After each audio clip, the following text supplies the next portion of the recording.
The first artist in this presentation is Rembrandt. Rembrandt is a famous Dutch painter from the 1700s. He is noted for a series of self-portraits, but he was an excellent still-life painter as well. Rembrandt was a traditional Dutch painter. His style was very technical and sophisticated.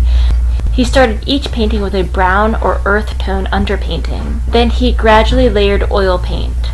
Gradually layering oil paint is a glazing technique, often used by oil painters. Rembrandt also uses intense light and shadows to create depth in his paintings. This is one reason they look so realistic.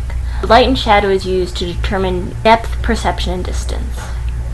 This next painter here is another example of an old Dutch still life painter. Again, we see a high level of realism, but at the same time, these still lifes are somewhat over the top. There is so much happening. The fruit looks so ripe. It is perspiring. There are those little bead droplets of water on the fruit. There's flowers, fruit, food, and luxurious things. These are all common themes in Dutch still life painting. Moving forward into time, we're going into the 1900s now. We have Paul Gauguin. Paul Gauguin is a post-impressionist or impressionist artist who worked closely with the very famous Vincent van Gogh. Although he has long been deceased, today Paul Gauguin's paintings sell for one of the most expensive in the world. Paul Gauguin uses thick, bold, expressionistic brushstrokes.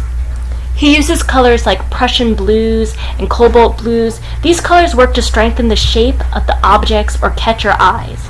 He tends to use brighter colors than that of Rembrandt.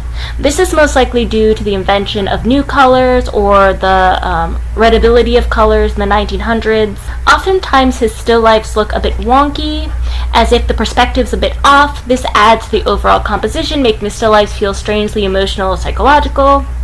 He also uses black outlines. This creates a sense of flatness, but at the same time his shading of the actual objects is very three-dimensional.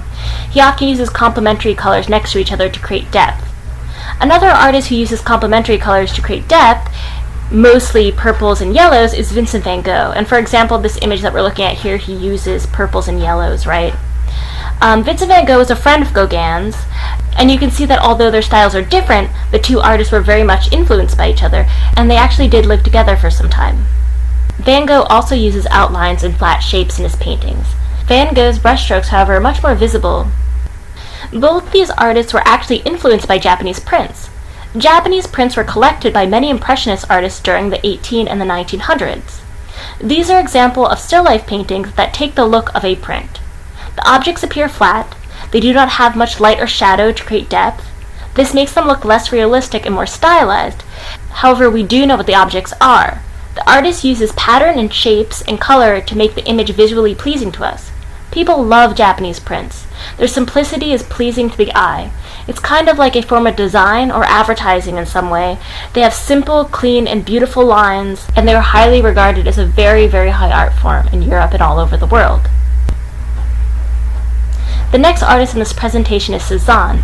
Now let's take a look at the tables. It looks as though the fruit is falling off, right? Well, the composition is distorted. This may be something that you find fun to play around with in your own paintings. So let's compare the next image to Rembrandt's. This is a composition of skulls, like the first painting we saw by Rembrandt. The two paintings are painted rather differently, although they share a similar theme, right? Skulls.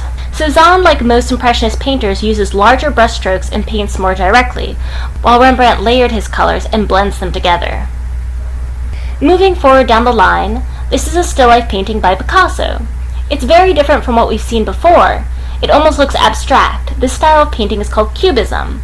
And Cubism is an early 20th century style and movement in art. So the definition of a Cubist painting is a painting in which the perspective with a single viewpoint was abandoned, and the composition was made up of simple geometric shapes.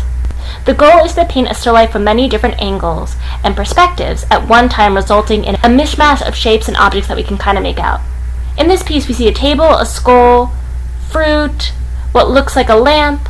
In the second piece we see a skull again, a jug, what looks like onions. The next painter is an American painter known for his colorful works depicting commonplace objects. Pies, lipsticks, paint cans, ice cream cones, pastries, and hot dogs are some of the things that he paints. He's still alive today. He's 99 years old. And he worked as a professor for many years, and he loved teaching. What makes his painting so pleasing to viewers is the simplicity of the objects and how he uses complementary colors to create values. He pays attention to light and shadow masses, although the perspective of the paintings are sometimes off. Georgia O'Keeffe is also an American painter from New Mexico, who worked as a school teacher for many years. She is famous for her close-up paintings of flowers that are sometimes so abstract the viewer is not sure what they're looking for. This still life by Georgia O'Keeffe is a good example of using warm values, reds, yellows, and oranges to catch our attention because they're so vibrant and warm. This is something you could also play around with if you'd like. Janet Fischer is a contemporary still life artist, and contemporary just means that she's alive today and working. Her still life paintings have their own very unique style. They look as though everything is made of glass. Her objects are all made of many types of reflecting light, giving the illusion of shiny, glassy, and reflective objects. Your assignment is to choose one of the artists that I previously talked about and do a little bit of research on them. Find some other still lifes that they've created and send me a photo of one that you really like.